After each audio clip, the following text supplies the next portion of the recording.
Information spéciale COVID-19, Centre d'accueil universel. Avant de rentrer en l'église là, songez mettez ma sao. Pangade, faut bien mettre. Paye couvert néa et puis bouchard. D'abord pouillon, les arrivés, désinfecter méa. En pote à l'église là, ou qu'est trouvé, on distribuait à gel hydroalcoolique. Y'en qui pige pédale là, avait pied. En dit dans la salle là, suivre direction à ces flèches là qui collaient à tel là. Les qui arrivaient devant l'hôtel là pour prier Dieu, toujours respecter distanciation à 1 mètre et puis l'hôtel là, mais aussi et puis moun là qui côté à là. Aussi, nous respecter distanciation physique à 1 mètre entre chaque chaise. Pendant qu'on prier Dieu, gardez masla à cinéa et bouchard. C'est seulement rien pour protéger et protéger les autres. Les forts qui déplaceront l'église là, qu'on les forts ou parti, pas courir. Toujours songer, respecter distanciation physique à 1 mètre, et puis moun là qui devant là, et c'est là qui côté haut. Puis si mes outils, pas ces potes là, qui s'y côté à l'église là. Centre d'accueil universel rouvre potaille, et nous comptons pour les autres face à face. Mais en nous toujours respecter, toute geste paillée. Mon dit bénisot.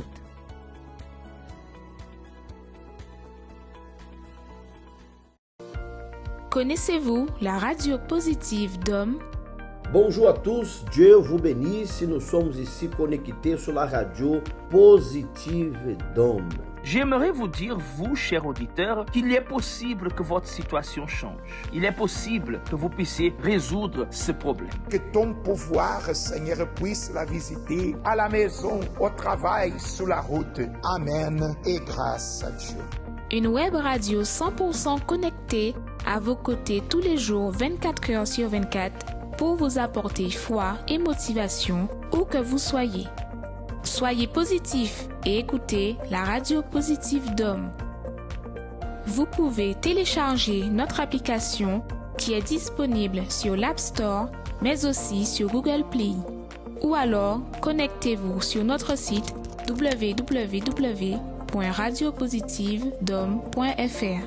Radio Positive d'Homme, la radio qui vous réanime.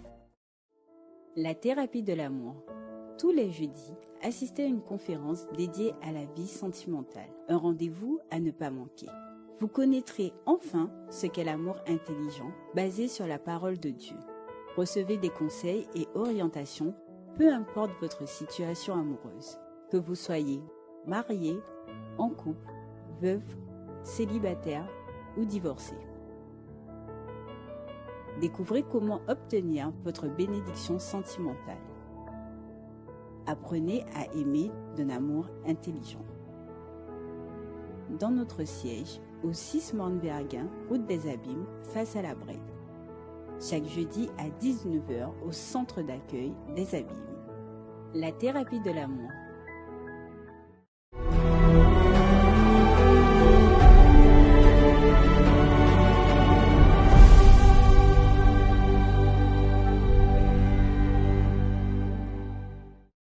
Voilà mes chers amis, soyez les bienvenus à notre émission Foi en action. Encore un jeudi de plus que nous sommes ici réunis avec vous tous et j'aimerais vous inviter à que vous puissiez nous accompagner, rester avec nous pendant cette émission parce que l'objectif de cette émission, c'est de pouvoir, mes chers amis, vous montrer que vous traversez des moments difficiles dans votre vie sentimentale, vous, que votre mariage, votre vie sentimentale, elle a des problèmes, vous souffrez dans votre mariage, ou peut-être vous êtes une personne célibataire, et vous essayez de trouver le bonheur, vous essayez de trouver la joie, vous essayez de trouver la réussite, vous essayez de trouver la direction pour votre vie, et vous n'arrivez pas. Tous les efforts que vous faites, c'est comme si ces efforts sont en vain. Je voulais que vous puissiez accompagner et rester avec nous. Et pendant cette émission, nous allons vous montrer l'histoire des vies, des personnes qui ont pu obtenir dans leur famille, dans leur vie sentimentale, un changement une transformation. C'est pour cette raison que vous, mes chers amis, vous, chers auditeurs, téléspectateurs, vous que vous nous accompagnez, vous êtes mes amis, notre invité spécial à pouvoir rester, accompagner ces peu de minutes que nous serons ensemble. Et je profite déjà même pour pouvoir vous inviter à cette réunion que nous réalisons aujourd'hui au Centre d'accueil universel ici aux Abîmes, au 6 Morne-Verguin, 97 139, ici en face à la Brède, sur la route des Abîmes. Tous les jeudis à 19h, nous réalisons la réunion pour le bonheur, la bénédiction sentimentale. Comment voulez-vous, mes amis, entrer l'année de 2021? Cette année a été une année pas de tout évident, une année difficile, une année où il y a eu beaucoup de divorces, une année où il y a eu beaucoup d'échecs, une année où il y a eu beaucoup de malheurs. Mais les témoignages que vous allez accompagner nous prouvent le contraire. Le prouvent que dans ces moments difficiles, il est possible de vaincre. À travers la foi, tout est possible. C'est pour cela que j'aimerais vous laisser avec ce témoignage. Le témoignage de M. Montou et son épouse, un couple qui avait de sérieux problèmes, que logiquement ne devrait pas être ensemble. Tout devait être terminé, mais Dieu a pu reconstruire cette famille ainsi comme il veut faire dans votre famille. Accompagnez ce témoignage et nous reviendrons d'ici à quelques instants. Je m'appelle M. Montou et je suis venu aujourd'hui avec mon épouse pour témoigner de ce que Dieu a fait dans notre vie sentimentale et spirituelle. Donc je suis arrivé à l'église il y a quelques années et ma vie sentimentale était détruite. J'avais une relation avec une femme depuis 7 ans environ, avec qui j'ai eu 2 enfants et on s'est séparés dans des conditions vraiment difficiles. Les enfants étaient en bas âge et je suis arrivé comme ça à l'église, invité dans ce propos pour la thérapie de l'amour le jeudi et pour prier pour la famille. Donc j'ai décidé de m'y engager et de lutter avec Dieu pour que cette situation change. La situation n'a pas changé dans le sens où cette personne n'a pas accepté de se délivrer, de se convertir, d'accepter Dieu, de faire ce qu'il faut pour que notre couple aille mieux et qu'on puisse élever nos enfants dans de bonnes conditions. Donc elle est partie et j'ai compris par la suite que c'était la main de Dieu qui n'oblige personne à le suivre. Donc j'ai décidé de m'engager dans ce propos, de prendre soin de moi, de ma vie spirituelle. Donc j'ai participé aux chaînes de prière du mercredi aussi. J'ai décidé de venir le dimanche. Donc j'ai ouvert mon esprit, j'ai compris que la famille commence par moi. Et donc j'ai établi ma relation avec Dieu et j'ai persévéré dans ce propos du jeudi pour la thérapie de l'amour. Quelques années se sont passées. J'ai rencontré mon épouse ici présente, celle qui aujourd'hui est devenue mon épouse. Et nous avons entamé le cours ensemble de la thérapie de l'amour. J'ai connu l'Église par rapport à la vie sentimentale justement parce que j'avais échec en échec dans la vie sentimentale. Donc du coup, un samedi soir, j'ai fléchi mes genoux et j'ai demandé la direction de Dieu, où est-ce que je peux le trouver pour être heureuse dans tous les domaines de ma vie, y compris la vie sentimentale, parce que j'en souffrais beaucoup. J'avais comme une malédiction, mais ça j'ai compris après que c'était vraiment une malédiction, que je restais pas avec une relation stable en fait. Et donc du coup j'ai décidé de venir à l'église. Je ne voulais rien entendre de l'amour, parce que pour moi tous les hommes étaient pareils et qu'ils ne font que me faire souffrir les femmes. Donc du coup je voulais vraiment plus entendre parler de ça, et j'ai beaucoup pleuré après plusieurs réunions, que j'avais compris que Dieu m'avait lavé en fait de toutes ces souffrances, et que j'avais compris aussi que c'était une malédiction héréditaire, parce que les femmes de ma famille ne sont pas mariées, et si elles sont mariées, elles sont pas heureuses, elles restaient pour la forme. Et il y avait la thérapie de l'amour, donc du coup j'y allais, et donc du coup j'ai suivi tous ces conseils, Je me suis beaucoup investie le mercredi pour la vie spirituelle parce que j'avais compris que même si je venais tous les jours, il y avait encore quelque chose qui me manquait à l'intérieur de moi. Et suite à ça, j'ai participé aussi à plusieurs propos, la campagne d'Israël, et en fil en aiguille, et ben tout s'est débloqué en fait. Aujourd'hui, on est mariés, on avait décidé de se voir, de faire les choses dans les règles et jusqu'à se marier sur l'autel. Et même comme ça, c'était pas facile parce qu'on a eu beaucoup de luttes, beaucoup de luttes par rapport à sa vie à lui, son passé, et par rapport aussi à mon passé. C'était pas très facile de composer les deux, malgré qu'on était déjà à l'église pendant un moment. Donc on a appris tout ça dans les cours de la thérapie de l'amour. Et c'était vraiment une lutte extraordinaire. Mais aujourd'hui, on est heureux depuis plusieurs années. Et on a appris à s'ajuster pour pouvoir avancer ensemble. Et nous servons Dieu ensemble. On a construit une nouvelle famille ensemble et on avance ensemble. Voilà, vous avez accompagné l'histoire de M. Montou. Vous voyez que c'était deux personnes exactement différentes. Et vous voyez que sa relation n'allait pas comme il voudrait. Mais à un moment qu'il a priorisé, au moment qu'il a décidé de dire « ça doit changer ». C'est ce qu'en réalité, quand il a dit « ça doit changer », les choses ont changé. Le témoignage le prouve. Et nous sommes en train de vivre au centre d'accueil universel la campagne d'Israël, comme vous voyez là ici, la campagne d'Israël dans le temple de Salomon.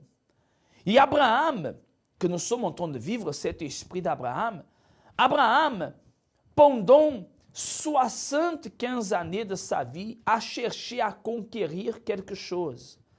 Pour lui, c'était d'avoir un fils. Peut-être pour vous, ce n'est pas un fils que vous voulez. Ou peut-être oui, mais peut-être c'est le bonheur sentimental. C'est de trouver la bonne personne. C'est d'avoir le bonheur et la réussite dans votre famille. C'est de changer votre situation familiale, conjugale. C'est de sauver vos enfants. Quel est le problème que vous affrontez ou que vous traversez? J'aimerais, mes chers amis, vous dire que un signe comme Dieu a fait dans la vie de ceux qui sont écrits dans la parole de Dieu, Abraham, Isaac, Jacob, le même Dieu qui a manifesté son pouvoir dans la vie de ces personnes, dans sa parole, c'est le même Dieu qui a opéré son pouvoir dans la vie de ceux qui aujourd'hui rendent témoignage. D'ailleurs, je veux vous laisser encore avec un autre témoignage de Brice et son épouse Cécilia. Un couple de jeunes mais qui avaient déjà des problèmes et que vous voyez que, logiquement, dans le jour d'aujourd'hui, nous disons que, voilà, les jeunes ne savent pas fonder une famille, ne savent pas lutter pour leur maison, lutter pour leur foyer. Mais en réalité, vous allez pouvoir voir que c'est possible, oui. Les témoignages que nous vous montrons ici sont la preuve vivante de que Dieu va agir dans votre vie. Nous allons revenir d'ici à quelques instants avec vous tous pour nous préparer pour la prière. La prière, et j'aimerais que vous puissiez préparer un verre d'eau, une bouteille d'eau, car nous allons réaliser cette prière ensemble avec vous tous. Mais le même Dieu qui agit dans la vie d'Abraham et de tant d'autres, comme il a agi dans la vie de ces témoignages, il veut aussi changer votre situation. Arrêtez de pleurer, arrêtez de vous renfermer, arrêtez de désister de lutter de votre vie, de votre rêve. Et aujourd'hui, à 19h, venez participer alors de cette thérapie, de la réunion de la thérapie de l'amour, où certainement Dieu va vous donner une orientation qui va bénir votre vie. D'ailleurs, je vous laisse l'invitation pour qu'aujourd'hui, à midi, moi et mon épouse, nous serons en direct sur notre page Facebook. YouTube Dôme, vous allez sur Facebook, vous tapez Universel Dôme et vous pouvez exactement, mes chers amis, trouver notre page. Sur Facebook, je répète, vous tapez Universel Dôme et vous allez pouvoir trouver notre page Facebook. Et ce jeudi, par exemple, aujourd'hui, nous allons être ensemble. Ce sera question-réponse pour la vie sentimentale. Beaucoup de personnes se posent des questions et vous allez pouvoir poser votre question en anonymat, bien sûr, et nous allons pouvoir vous aider à travers la parole de Dieu. Restez avec ce témoignage. À tout de suite. Bonjour. Bonjour, pasteur. Comment vous appelez? Cécilia. Cécilia. Et vous? Brice. Brice. Quels sont les problèmes qui vous êtes arrivés avec? D'où vous êtes venu? Dans la famille où vous êtes né? Comment était le scénario avant, Cécilia? En fait, moi, je vivais qu'avec ma mère. J'ai jamais connu un foyer complet, c'est-à-dire mère et père. Je connais pas mon père déjà, mais en fait, j'ai vécu avec toute ma famille autour. Donc, si vous voulez, j'avais ce comblement à travers ma famille. Je suis enfant unique, donc j'avais presque tout ce que je voulais. Mais à force de grandir, je me suis rendu compte que j'avais quand même un vide à l'intérieur de moi. Et c'est vrai que je l'ai connu ici. Enfin, j'ai compris ça quand je suis venue à l'église. Moi, j'étais pas quelqu'un qui allait en boîte, qui sortait, qui fumait et ceci. Mais quand j'étais chez moi, j'avais toujours cette envie d'aller quelque part. Mais que même si j'allais, j'étais toujours vide. Je me disais, même si je vais là, même si je vais à droite, à gauche, quand je rentre, je suis toujours triste, je suis toujours... il me manquait ce petit truc qui faisait la différence, en fait. Dans votre relation, comment était la relation? Elle était très charnelle. Donc, c'est vrai qu'on vivait dans le péché. Parce que, bon, on s'est connus dès le lycée. Donc, on vivait dans le péché. Et en arrivant à l'église, on a connu la parole, en fait. On a eu connaissance de cette parole. Et de ce fait, on a décidé de tout arrêter, en fait. Et de repartir à zéro. Quand je suis arrivée à l'église, c'est vrai que c'est à travers son frère, parce que son frère était malade. Et moi, j'étais catholique, déjà de base. Et comme je vivais, donc on était dans le péché. Donc quand sa mère ou son père venait en France, à Paris, je partais carrément dormir chez eux. Donc en fait, c'était ma deuxième maison. Et pour ne pas rester seule dans la maison, je venais à l'église avec eux.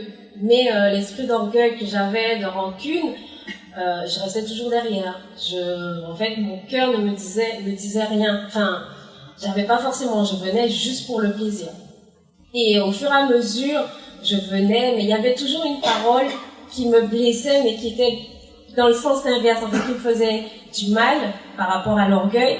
Mais en même temps, je me disais, mais elle est vraie, cette parole. Aussi, quand on est allé à la thérapie, et à force de prier, parce qu'en fait la persévérance, il suffit pas de prier une fois et de demander à Dieu de retirer l'orgueil, parce que en fait le diable sait que théoriquement c'est l'orgueil qui est mon point faible, donc il va toujours mettre des situations autour de moi pour faire que ce sentiment revienne. Donc avec la thérapie, les réunions des femmes, en fait je demandais toujours à Dieu de résoudre cette situation, que un petit problème ne vienne pas en fait nous rendre, parce qu'on pouvait rester une semaine fâchée, que même s'il y avait un problème, que je vienne systématiquement, que j'apprenne à faire ce pas-là, en fait. Quand il m'a demandé en mariage, donc théoriquement j'ai dit ça à ma mère, j'ai dit ça à ma marraine et tout. Quand j'allais à la thérapie, j'ai entendu des témoignages de choses extraordinaires et je me suis dit, si Dieu est grand à ce point-là, pourquoi moi aussi il peut pas me bénir? Enfin, tout le long du parcours de la préparation du mariage, en fait, j'ai fait plein de vœux comme ça, entre guillemets des tests, pour voir en fait si c'était véridique, parce que je travaillais le soir. Pendant toute la préparation, c'était compliqué. Bon, on avait des attaques de partout. Il a perdu son travail il y a 1 mois du mariage. On se disputait beaucoup pour tout et rien, mais en fait, l'argent venait de partout. Aussi, on sait pas comment. Même pendant la soirée, le reste de la péniche a été payé sur le fait accompli. Il n'a manqué de rien. On a encore des boissons à la maison. Donc, en fait, tout était en triple. Franchement, il y avait beaucoup de choses. Vous considérez votre vie aujourd'hui dans la bénédiction ou dans la malédiction? Dans la bénédiction, parce qu'en fait, on est parti de peu. Et au fur et à mesure on grandit, parce que là encore on a encore plein de projets ensemble. Si on est dans la dépendance de Dieu, tout va à merveille. Pour terminer, on a oublié de savoir, au-dedans de vous, ce vide qui existait depuis votre enfance, où il est-il? Il est parti. J'ai la paix à l'intérieur de moi, je vais très bien. Maintenant, les moindres choses que je lui cherchais en fait, parce que j'ai appris aussi à travers le livre de Madame Viviane, de savoir comment être une femme différente en fait. Donc maintenant ça va vous combler aujourd'hui. Oui, totalement. Dieu vous bénisse, félicitations tous les deux.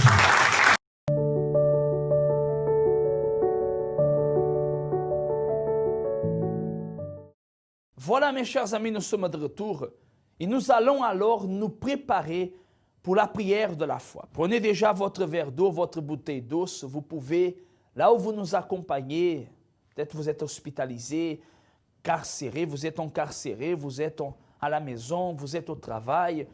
Là où arrive notre voix, cette vidéo, cette émission, préparez ce verre d'eau, unissez votre foi avec la nôtre, vous n'avez rien à perdre.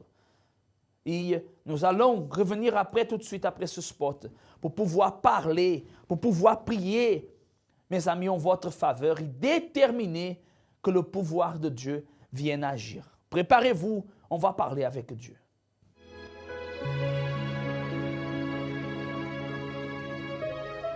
La prière est le lien qui nous unit à Dieu. À travers elle, nous nous libérons des chaînes qui nous emprisonnent, de la mort qui nous persécute, et nous trouvons la véritable raison de vivre. C'est le moment de la prière. Nous allons parler avec Dieu. Seigneur notre Dieu et Seigneur notre Père, mon Dieu, nous entrons devant ta présence, Seigneur, pour pouvoir prier et clamer en faveur de tous ceux qui nous accompagnent, de tous ceux qui nous écoutent, de ces personnes qui sont là, mon Dieu, et qui sont fatiguées de souffrir, mon Dieu, des personnes qui ne savent plus quoi faire pour s'en sortir de leurs problèmes. Mais mon Père, ici, mon Dieu, ensemble, nous unissons notre foi et nous lions et nous déterminons, Seigneur Jésus, que là où arrive notre voix, arrive aussi la solution, la vie, le salut, la transformation, mon Père. Mon Dieu, viens manifester ton pouvoir et viens, mon Dieu, agir pour que cette personne, mon Dieu, puisse voir et avoir un avant et un après, mon Dieu. Oh, mon Père, nous consacrons et nous bénissons et nous déterminons le miracle dans la vie de cette personne. Nous, nom du Seigneur qui est Père, qui est Fils et qui est Saint-Esprit, consacre et bénis cette eau avec ton pouvoir et ton nom au nom de Jésus.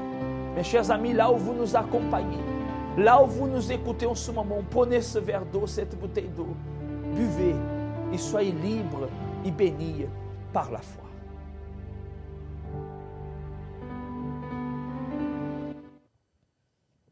Amen. Et grâce à Dieu, qu'ainsi soit-il.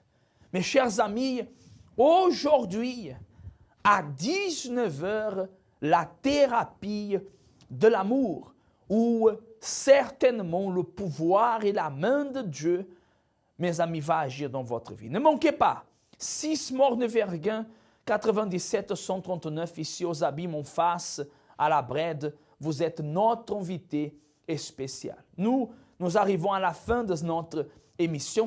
Je vous remercie à vous tous que vous nous avez accompagnés, à vous tous que vous nous avez suivis et que vous avez entendu ce témoignage. Il y a tant d'autres. Venez participer, venez regarder, venez voir. Et certainement, vous allez pouvoir comprendre que la souffrance sur laquelle vous vivez jusqu'à présent, il existe une solution. Que le Seigneur vous bénisse. Une très bonne journée et au revoir.